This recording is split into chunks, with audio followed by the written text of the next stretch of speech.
ونسلم على رسوله الكريم اعوذ باللہ من الشیطان الرجیم بسم اللہ الرحمن الرحیم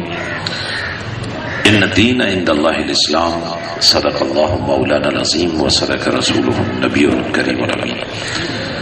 بلغ العلا بکمالہ کشف الدجی بجمالہ حسنت جمیع خصالہ صلوا علیہ وآلہ بمصطفیٰ برساں خیشرا کے دین ہماؤز گربون رسیلی تمام بولا بیست ایتن رب سچیدہ حجرہ لجپا فقیرہ جاتی ہوں نہ کر منت خاج خزرتی تیرے اندر آپ حیاتی ہو شوق دا دیوا تو بال انہرے تین ملسی وسط کھڑاتی ہو مرن تو پہلے مر گئے حضرت باہو تائیں رمز پچھاتی ہو اور تن من یار میں شہر بنایا دل وچ خاص محلہ ہو دل یار میرے نے آوسوں کی تھی میری ہو گئی خوب تسلہ ہو جہاں اندر دے وچ جاتی پائی ڈٹھا یار اکلا ہو درد منداں اے رمز پچھاتی حضرت باہو ہر ویلے اللہ اللہ اللہ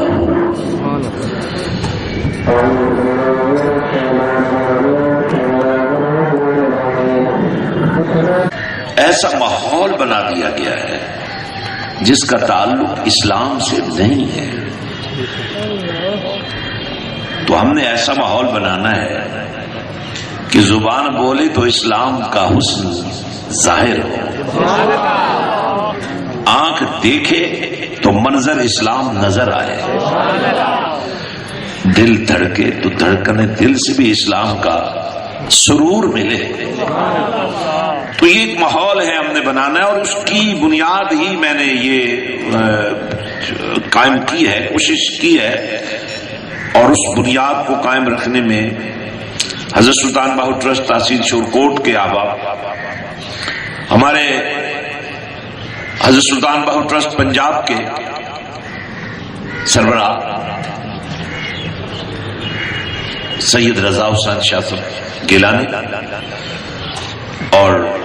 علماء کی زینت اور صحیح معنوں میں جو ایک ہوتا ہے لفظ خادم الفقراء تاج العلماء خادم الفقراء حضرت مفتی نصیر صاحب اور ان کی یہ ساری ٹیم یہ درسگاہ آپ سب اہل عزت و محبت ہمارے سیاسی دانشور ہمارے میڈیا کے دوست اور اس شہر کے عزت والے عزت والا وہی ہے جس کو اللہ عزت دیتا ہے ایک عزت وہ ہے جو لوگوں پر مسلط کرتے ہیں ایک عزت وہ ہے جو اللہ عطا کرتا ہے ان اکرمکم عند اللہ اتقاکم اور وہ سب کو نہیں ملتی اس کے لیے اپنے کردار سے اپنے احوال سے اپنے اخلاق سے آپ ثابت کرتے ہیں جب آپ کے اخلاق میں رنگ مصطفیٰ نظر آنے لگ جاتا ہے جب آپ کے کردار میں غلامی مصطفیٰ نظر آنے لگ جاتی ہے اور جب آپ کے احوال میں غلامی مصطفیٰ نظر آنے لگ جاتی ہے تو اس کے نتیجے میں اللہ اپنے قرب کی منزلیں طے کراتا ہے اپنا وصل عطا کرتا ہے پھر چہرہ دیکھنے سے اللہ یاد آنے لگ جاتا ہے مجھے یہ بتانے کی ضرورت نہیں ہے کہ ملک کن حالات سے گزر رہا ہے آپ سب جانتے ہیں غریبی اپنے عروج پر ہے مفلسی اور ناداری نے لوگوں سے زندگی کا ذوق چھین لیا ہے لوگ ایسے جینے پر مرنے کو ترجیح دینے لگ گئے ہیں لوگ جب اپنے بچوں کو دیکھتے ہیں اور پھر ان کے فاقہ زدہ پیٹوں کو دیکھتے ہیں وہ زیادہ مناسب سمجھتے ہیں کہ خود بھی مر جائیں اور اپنے بچوں کو بھی مار لیں، روز روز مرنے کی بجائے۔ ایسے حالات میں کیا ہم انتظار کریں کہ ہمارے سیاستدان ہماری بہتری کے لیے کچھ سوچیں، یا پھر پاکستان کی تحریک کا منظرنامہ ہم تیار کریں جس طرح ایک غریب بھی چل پڑا تھا، ایک امیر بھی چل پڑا تھا، ایک مرید بھی چل پڑا تھا، ایک پیر بھی چل پڑا تھا، ایک معلم بھی چل پڑا تھا، ایک مرد بھی چل پڑا تھا، ایک عورت بھی چل پڑی تھی، اور اس چلنے کی قیمت جو دی گئی وہ لاکھوں بیٹیوں کی عصمت دری تھی، وہ لاکھوں ماؤں کے سامنے ان کے بچوں پر ظلم کی انتہا کی گئی۔ یا وہ منظر ہم نے کربلا میں دیکھا جب علی اکبر کی جوانی تو لٹی تھی، علی اصغر کی معصومیت بھی لٹ گئی۔ اگر آپ ہجرت پاکستان کا تصور کریں تو ہجرت مدینہ کے بعد خالصتاً اللہ کو راضی کرنے کے لیے اتنی بڑی ہجرت دنیا کے کسی کونے میں نہیں کی گئی، اور فرق اتنا ہے اس وقت ہجرت کرنے والوں کو جانے دیا گیا، لیکن پاکستان کے لیے ہجرت کرنے والوں کو جانے تو دیا گیا مگر خون کی ندیاں بہہ گئیں۔ اور آج بہت سارے وہ لوگ ہمارے درمیان نہیں ہیں، لیکن اپنی قبروں سے ان کی چیخ و پکار اگر آپ سننے کی کوشش کریں تو وہ یہ کہتے نظر آتے ہیں، کاش ہماری ان قربانیوں کی قدر وہ لوگ تو کرتے ہیں نا جن کے کہنے پر مشائخ، علماء اور سیاسی زعماء کے کہنے پر ہم نے باغات چھوڑ دیے، ہم نے کوٹھیاں چھوڑ دی، ہم نے زمینیں اور جائیدادیں چھوڑ دی، ہم نے پاکستان کا مطلب کیا لا الہ الا اللہ محمد رسول اللہ کے نعرے پر سب کچھ قربان کر دیا۔ کاش ان قربانیوں کی قدر ہماری اولادیں تو کرتے۔ آج سیاسی منظرنامہ بھی بڑا عجیب ہو چکا ہے، سوچ اور سچ اور جھوٹ کو اس طرح ملا دیا گیا ہے کہ سچ نظر نہیں آتا اور جھوٹ ہی سچ نظر آنے لگ گیا ہے۔ ایسے حالات میں ایک ذمہ داری ہے مشائخ کی، جب بھی لوگ کسی مشکل میں گرفتار ہوتے ہیں اللہ والوں کی طرف دیکھتے ہیں، اور یقین کیجیے اللہ والے تو ہر وقت ہی طالبان حق کی طرف دیکھتے رہتے ہیں۔ اگر وہ نہ دیکھ رہے ہوتے تو جو قوم اپنے والدین کی قبروں پر جانے کے لیے وقت نہیں رکھتی وہ سلطان العارفین کے ماں باپ کی قبروں پر کیوں آتے ہیں؟ وہ حضرت سلطان باہو کے مزار پر لاکھوں میل کا، ہزاروں میل کا سفر طے کر کے کیوں آتے ہیں؟ تو یہ تو توجہ ہے ان کی، کیونکہ ان کی ڈیوٹی ہی یہ لگا دی گئی ہے کہ تم نے ان چاہنے والوں پر نظر رکھنی ہے تاکہ ان کی چاہتوں میں، ان کی محبتوں میں کوئی کمی نہ آنے پائے۔ ایک طرف فرقہ واریت اپنی انتہا کو پہنچی ہوئی ہے، دوسری طرف فتنہ بارود جو ہے وہ اپنے عروج پر پہنچا ہوا ہے۔ جس رسول کی رحمتوں کا یہ عالم ہو کہ فرشتہ کہے کہ آپ حکم دیں طائف والوں کو پہاڑوں کے درمیان پیس کر رکھ دیا جائے، اور رحمت للعالمین کا تاج پہننے والا مدینے کا آقا یہ فرمائے کہ میں رحمت بن کر آیا ہوں، زحمت بن کر نہیں آیا، میں دعا بن کر آیا ہوں، میں دعا بن کر نہیں آیا۔ اور دعا دیکھیے، فرمایا میں دعا کرتا ہوں میرے اللہ سے عرض کر دو فرشتوں جا کر کہ آج اگر ان کو شعور نہیں ہے تو کل ان کی اولادوں کو مالا شعور دے دے کہ وہ مجھے پہچان۔ اور پھر وہ منظر بھی آپ کے سامنے ہے جب فتح مکہ کے موقع پر اللہ کے پیارے رسول صلی اللہ علیہ وسلم نے فرمایا آج مکے والوں تم سے بدلہ نہیں لیا جائے گا، بلکہ میں تمہیں وہی کہتا ہوں جو یوسف علیہ السلام نے اپنے بھائیوں کو مصر میں فرمایا تھا، لا تثریب علیکم، آج کسی سے کوئی بدلہ نہیں لیا جائے گا، آج سب کو معاف کر دیا گیا ہے۔ جو فلاں گھر میں جا کر بیٹھ جائے اس کے لیے بھی معافی ہے، جو اپنے گھر میں جا کر بیٹھ جائے اس کے لیے بھی معافی ہے، جو ہتھیار نہ اٹھائے اس کے لیے بھی معافی ہے۔ اور غزوات کے لیے، اسلامی جنگوں کے لیے جو قانون بنائے اس پر غور کریں۔ حالت جنگ میں، حالت امن کی بات نہیں کرتا ہوں، حالت جنگ میں جب تلواریں اور نیزے آمنے سامنے ہوتے ہیں، جانوں کی بازی لگ رہی ہوتی ہے، میرے کملی والے آقا کی تعلیمات یہ ہے کہ بوڑھا آ جائے تو اس کو معاف کر دیا جائے، کوئی عورت آ جائے تو اس کی عزت کی جائے، کوئی بچہ ہو تو اس پر ترس کیا جائے، حتیٰ کہ اگر حالت جنگ میں کوئی ہتھیار رکھ دے تو اس کو اپنے قہر کا نشانہ نہ بنایا جائے، کسی بھی مذہب کی عبادت گاہ کو تاراج نہ کیا جائے، لوگوں کے گھروں کو مسمار نہ کیا جائے، کسی کھیت کو آگ نہ لگائی جائے، ہتھیار بامر مجبوری اٹھایا جائے، یا اسلام کی عظمت کے لیے یا پھر اپنی حفاظت کے لیے۔ لیکن آج کا وہ مسلمان ہے بھی صحیح یا کیسا مسلمان ہوگا جس کی نشانہ بازی سے نہ مسجد محفوظ ہے، نہ جلسہ گاہیں محفوظ ہیں، نہ عورتیں محفوظ ہیں، نہ بچے محفوظ ہیں، پوری دنیا میں جنگ ہنسائی ہو رہی ہے، اغوا برائے تاوان، یہ کون سا جہاد ہے؟ حضرات ان حالات میں بڑا ضروری ہو گیا ہے کہ ہمیں اسلام کی حقیقی شکل دکھانے کے لیے منظم ہونے کی ضرورت ہے، گھر گھر میں یہ پیغام لے جانے کی ضرورت ہے، رسول رحمت کی سیرت کا حسن دکھانے کی ضرورت ہے، کردار مصطفیٰ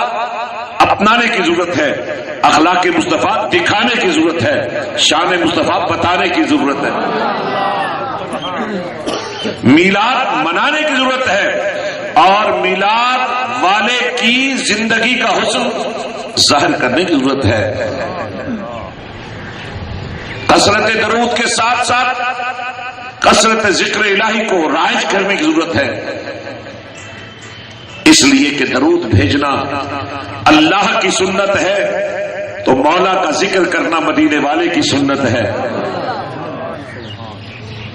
اگر ذکر نہ بولنے کا نام ہے تو آپ سے بہتر کوئی اس وقت ذکر نہیں کر رہا ہے، اور اگر ذکر نہ کرنا ذکر کی علامت ہے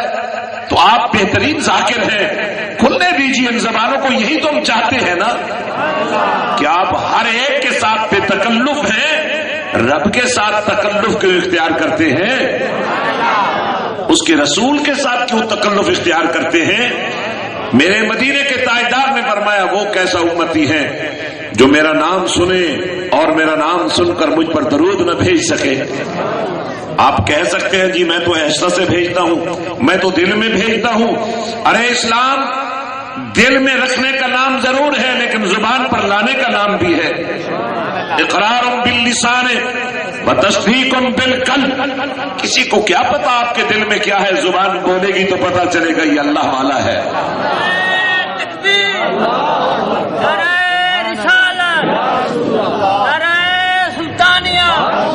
حضرات گرامی، اس میں دو قباحتیں ہیں، جب کوئی آپ کو کہے یہ نعرہ لگاؤ تو ڈبل وقت جاتا ہے، جب کہے بغیر آپ ذکر کرتے ہیں تو بات سنگل ہوتی ہے لیکن کام ڈبل ہو جاتا ہے۔ یہ کوئی عادت نہیں ہے کہ آپ سے کہا جائے کہ آپ کچھ کہیں، یہ عبادت ہے کہ آپ سے کہا جائے کہ آپ کی زبان بھی اللہ کا نام لینے والی بن جانی چاہیے۔ کملی والے آقا نے فرمایا جو میرا نام سن کر مجھ پر درود نہ بھیجے اس سے بڑا بخیل کون ہوگا؟ اور اللہ کا نام لینے والے کے لیے تو انعامات کا یہ عالم ہے کہ جہاں اللہ کا ذکر شروع ہو جاتا ہے وہاں فرشتوں کا نزول شروع ہو جاتا ہے، بلکہ سیاہین نام کی ایک جماعت فرشتوں کی ہر وقت ذکر اللہ کی تلاش میں رہتی ہے، اور جب ان میں سے کوئی اس تلاش میں کامیاب ہو جاتا ہے، آج وہ سیاہین تلاش کرتے کرتے میرے سلطان کے والدین کی نگری میں پہنچے ہوئے ہیں، پوری نگری میں پھر رہے تھے، بازار سجے ہوئے تھے، دکانیں آباد تھیں، مسجدیں بند تھیں، لیکن پھر یکایک انہوں نے دیکھا کہ ایک مدرسے کے شہر میں جو وقت چھٹی کا ہے، پڑھنے پڑھانے کا بھی نہیں ہے، کچھ لوگ اللہ کا ذکر کر رہے ہیں، کچھ لوگ مدینے والے کی سیرت کی بات کر رہے ہیں، وہ ایک دوسرے کو کہہ رہے ہیں کہ آ جاؤ ہم نے مطلب پا لیا، آ جاؤ ہم نے اپنا مقصد پا لیا.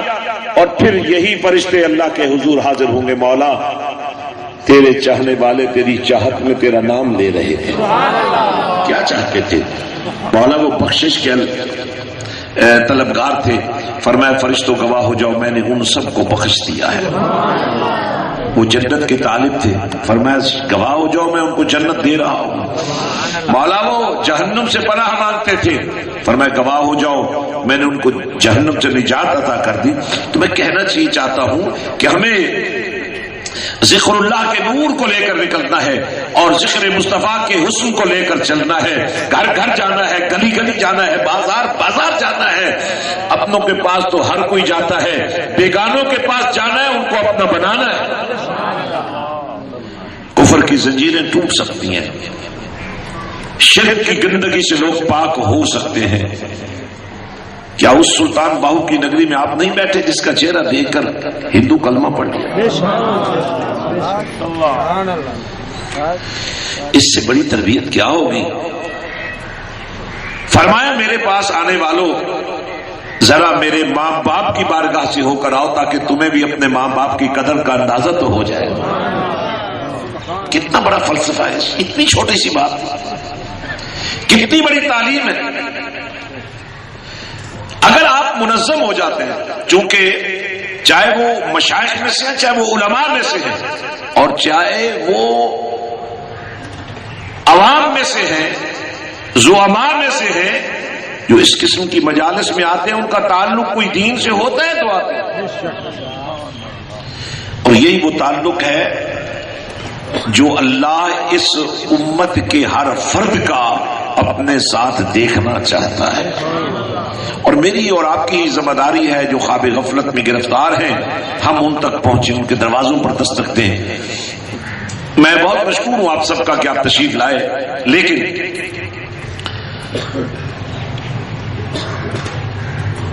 اگر میں اور آپ جلسے کرتے رہیں، لوگوں کو دین کی دعوت دیتے رہیں،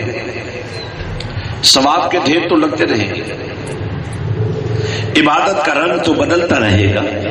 ذوق تو پیدا ہوتا رہے گا، شوق تو بڑھتا رہے گا، لذت تو آتی رہے گی، روشنی تو پھیلتی رہے گی، رنگ تو بکھرتے رہیں گے، نور تو بڑھتا رہے گا. لیکن اگر آپ نے مسجد سے لے کر سیاست کے ایوانوں تک ان لوگوں کو ہی موقع دیا جو چور ہیں، ڈکیٹ ہیں، رساگیر ہیں، بدماش ہیں، بے حیائی اور فحاشی کے دل دادا ہیں، تو پھر آپ کی پارلیمنٹ کے اندر یا رسول اللہ کی صدائیں تو بلند نہیں ہوں گی نا، صلی اللہ کے ترانے تو بلند نہیں ہوں گے نا، اللہ اکبر کی تکبیر تو نہیں چلے گی نا.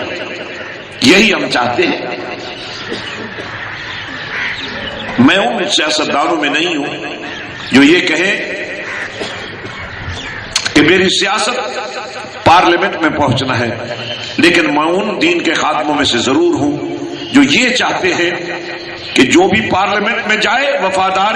پروردگار بھی ہو، عاشق مصطفیٰ بھی ہو.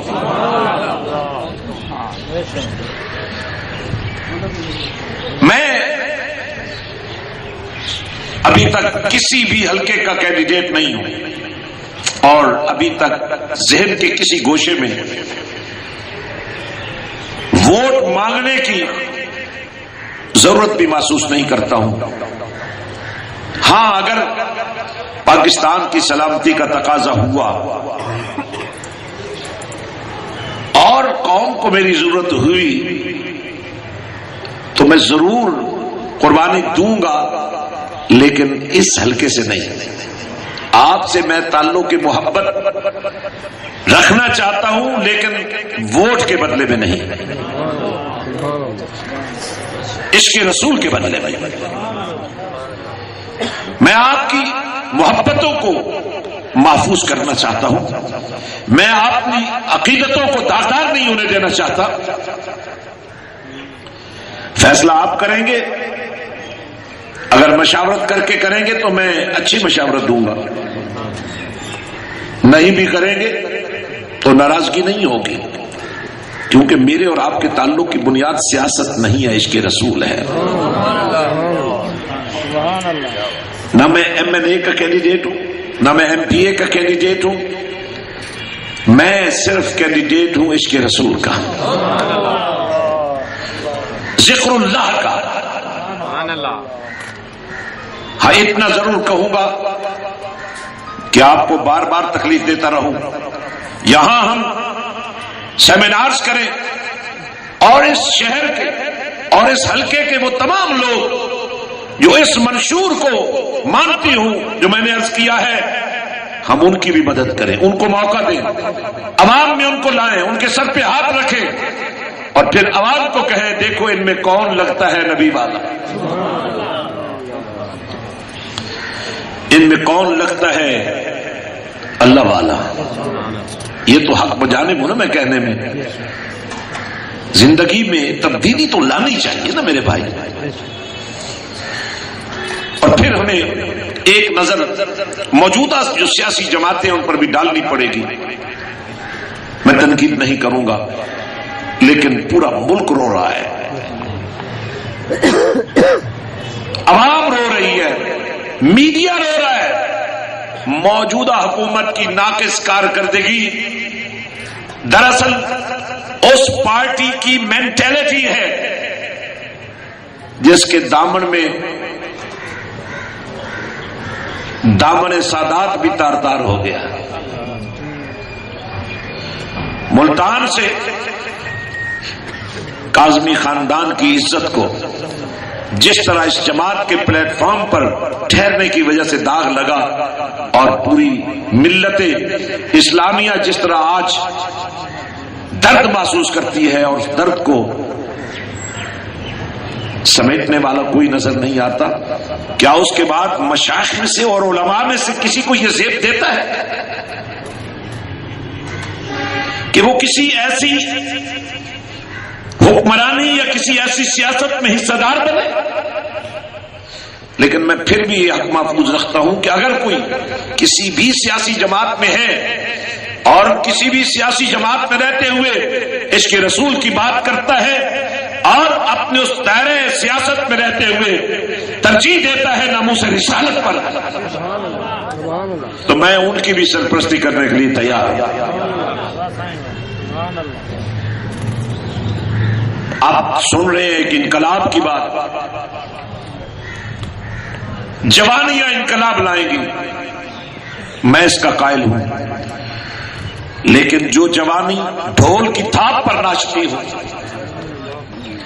جو جوانی اپنی گھر میں بیٹھی ہوئی بہن اور بیٹی کی عزت کو اور سمجھتی ہو اور گلیوں اور بازاروں سے گزرنے والی بہنوں اور بیٹیوں کی عزت کو اور سمجھتا ہو، تو میں اس کردار کو کردار غلامی مصطفیٰ نہیں سمجھتا۔ ہمیں ان جوانیوں کو سنبھالنا ہوگا، پہلے ان کے دل نبی پر قربان کرنے والے تیار کرنے ہوں گے،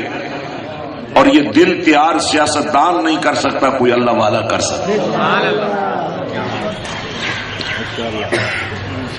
اس لیے اس فلسفے سے تو مجھے اتفاق ہے، لیکن اس فلسفے کے بانیوں کو سب سے پہلے اسلامائزیشن کے پروسیس سے گزرنا ہوگا اور بتانا ہوگا کہ ناموس رسالت پر تمہارا کیا سٹینڈ ہے، غازی ممتاز قادری کے بارے میں تم کیا کہتے ہو،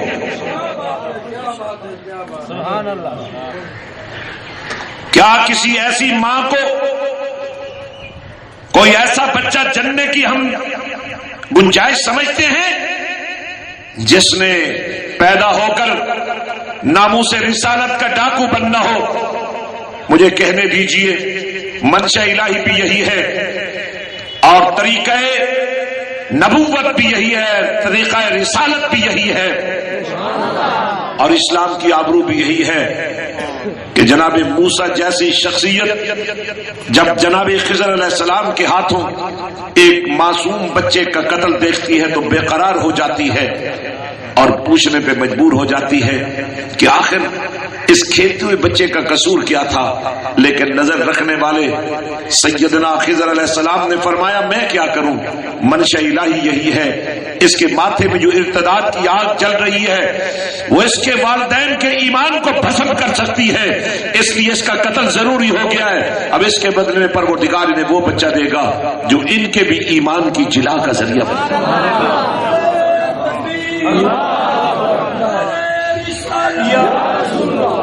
حضرات گرامی، جو ملک کو سرخ انقلاب اور کمیونزم اور سوشلزم کی بات کرتے نظر آتے ہیں، میں ان کا ساتھ دینے کی آپ کو کیسے تلقین کروں؟ اور جن کی بنیادی لسانیت ہو آپ ان کے ساتھ ملیں گے تو کیسے لگیں گے؟ مسلم لیگیں تو بے شمار ہیں، لیکن جن کے دامن پر قومی خون لگا ہوا ہو، آج جتنی نحوستیں ہیں، کیا یہ انہی لوگوں کی وجہ سے نہیں ہے جنہوں نے پچھلی پارلیمنٹ کے اندر تحفظ حقوق نسواں کے نام پر ایسا بل پاس کیا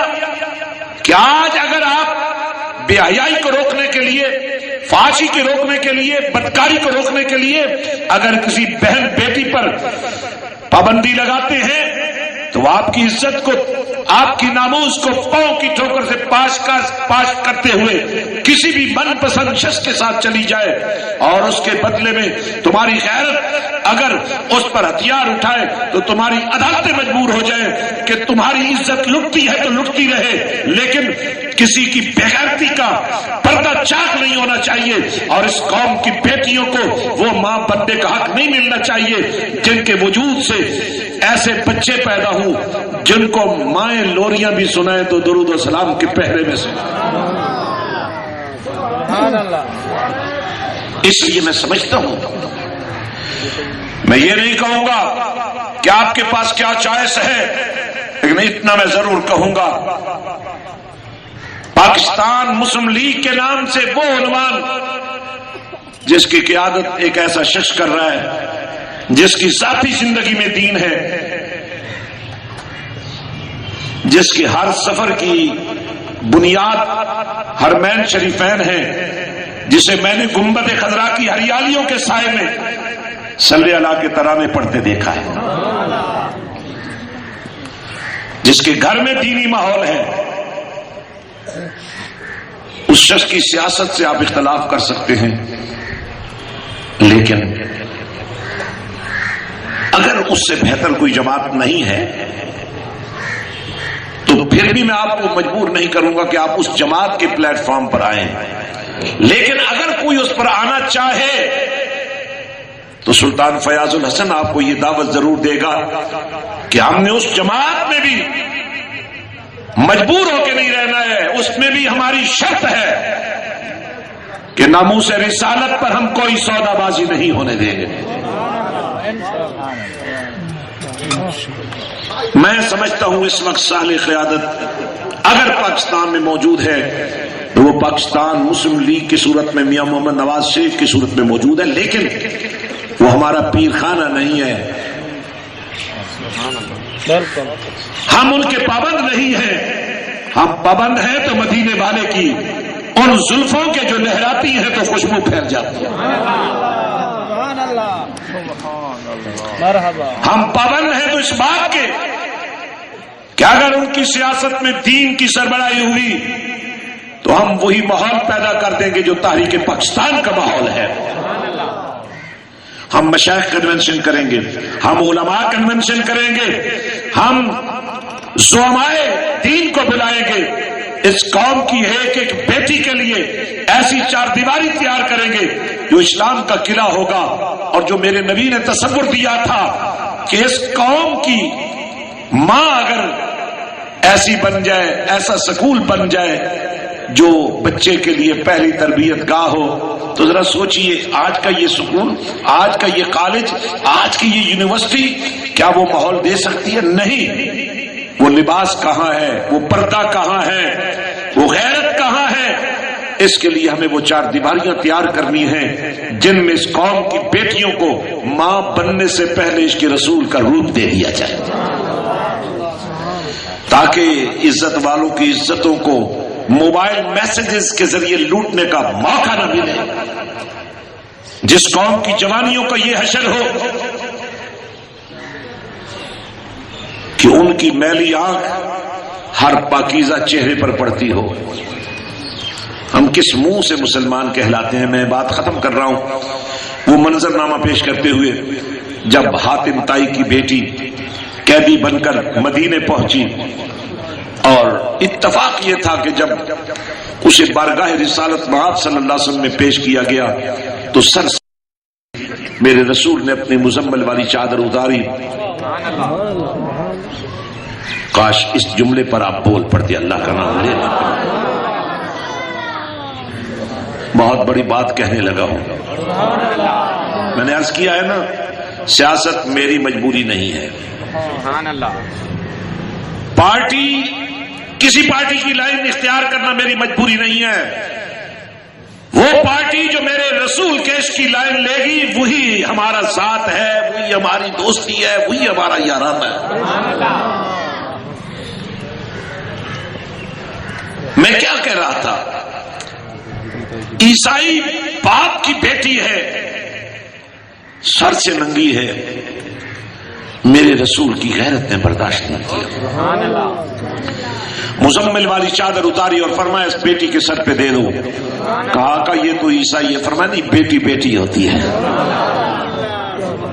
اور پھر منظر بدلتا ہوا دیکھیے، جب یہ تعارف کروایا گیا یا رسول اللہ صلی اللہ علیہ وسلم، یہ حاتم کی بیٹی جو سخی تھا، فرمایا اس کے اعزاز میں اس کو عزت کے ساتھ، اس کے قبیلے کے قیدیوں کے ساتھ، زاد سفر کے ساتھ محفوظ طریقے سے اس کے قبیلے میں پہنچا دیا جائے، تاکہ زمانے والوں کو پتہ چل جائے کہ عزت والے عزت والوں کو کتنی عزت دیتے ہیں۔ کیا آپ مجھے حق نہیں دیں گے کہ میں اپنے ان سفید ریش باپوں کو، ان جھکی کمر پوری ماں کو یہ محبت پیش کروں کہ آج کے بعد تمہاری بیٹی کی عزت پر کسی اوباش کی نظر نہیں پڑ سکے گی۔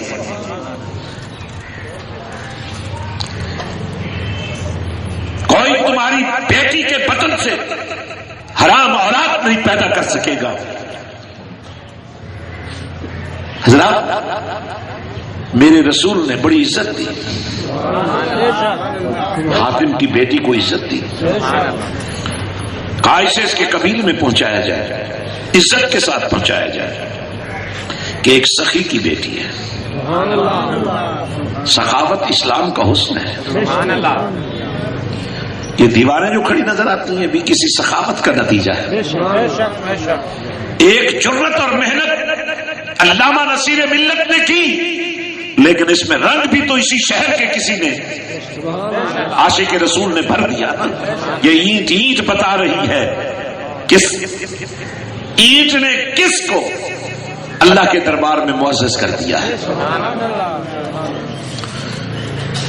اب حاتم کی بیٹی رہا ہو کر بڑی عزت کے ساتھ جب اپنے قبیلے میں پہنچی، قبیلے والے تو بڑے خوش ہو گئے، لیکن بھائی کی غیرت برداشت نہ کر سکے۔ عدی نے پوچھا، میں اور آپ سے کہنا چاہتا ہوں، جو اس قوم کی بیٹیاں اسکول اور کالج میں پڑھنے جاتی ہیں، کبھی شام سے ان سے پوچھا ہے آپ نے کہ عزت دار بن کر آئی ہو یا عزت لٹا کے آئی ہو؟ لیکن یہ سفر ایک تقریر سے طے نہیں ہوگا، اس کے لیے مجھے بار بار آپ کے ضمیر پر دستک دینی پڑے گی، اور آپ کو میرا دست و بازو بننا پڑے گا۔ اور میں آپ کو یقین دلاتا ہوں، اس قوم کی بیٹیوں کو عاشق رسول ماں بنانے کے لیے میں اپنے سر کے بالوں سے لے کر پاؤں کے ناخنوں تک اندر پیر سے وفاداری مصطفیٰ کا اعلان کرتے ہوئے فخر محسوس کروں۔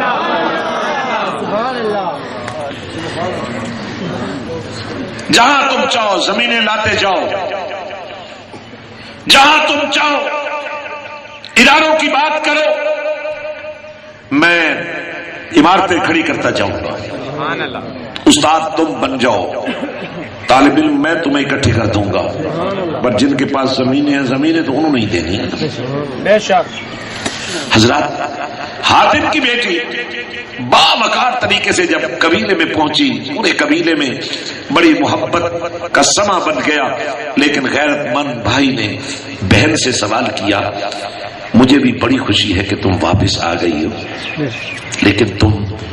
گھر سے باہر رہی ہو کچھ دن،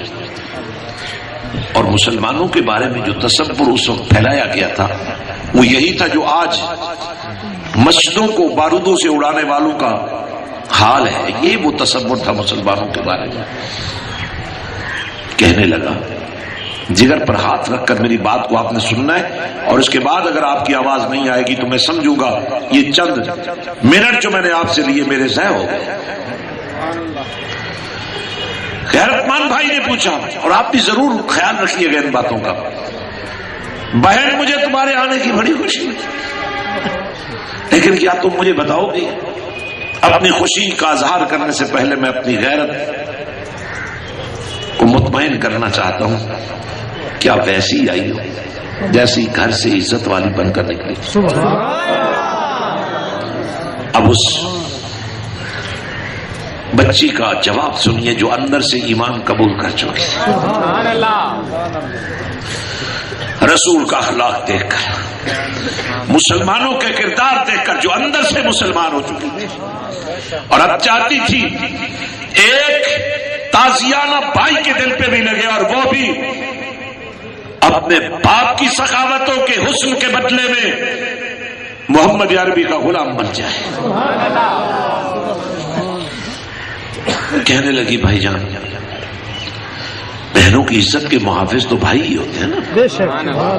لیکن آپ تو میرے ساتھ نہیں تھے نا، لیکن میں آپ کو بتانا چاہتی ہوں،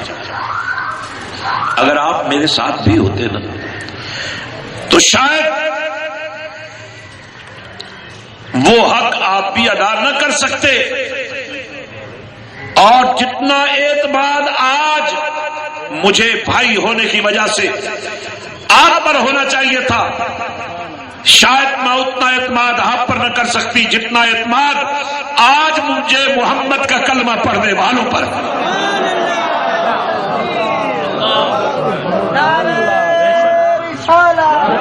کیا میں یہ حق نہیں رکھتا کہ آپ سے سوال کروں؟ کیا آگے بڑھ کر ہم اسلام کا یہ تعارف کروائیں؟ کیا میں آپ کے پاس آ کر آپ کو یہ نہیں کہہ سکتا کہ میرا ایمان تو اس وقت تک مکمل نہیں ہوتا جب تک میں اس قوم کی ہر بیٹی کو اپنی بیٹی نہ سمجھ لوں، اور تم سے بھی یہی کہوں کہ اپنی بیٹیوں پر غیرت آتی ہے تو اسلام کی بیٹیوں پر بھی مجھے اور آپ کو غیرت آنی چاہیے۔ یہ وہ پیغام محبت ہے جس نے مجھے مجبور کر کے آپ کے سامنے کھڑا کر دیا ہے۔ شاید آپ اپنے پاس ہر آنے والے پیر خانے کے فرد کو، اپنے پاس آنے والے ہر عالم دین کو، اپنے پاس آنے والے ہر سیاسی قائد کو اس نظر سے دیکھتے ہوگے کہ یہ ہم سے مانگے گا کیا، لیکن میں یہی تو کہنے آیا ہوں، میں آپ سے کیا مانگوں؟ آئیں مل کر مدینے والے سے مانگتے ہیں، غیرت کا سودا مانگتے ہیں، عزتوں کی حفاظت کا سودا مانگتے ہیں، دین کی بقا کا سودا مانگتے ہیں، اور سیاست کو انگریز کی لونی بننے دینے کی بجائے نبی کی چوکھٹ پر لانے کی کوشش کرتے ہیں۔ اگر آپ سمجھتے ہیں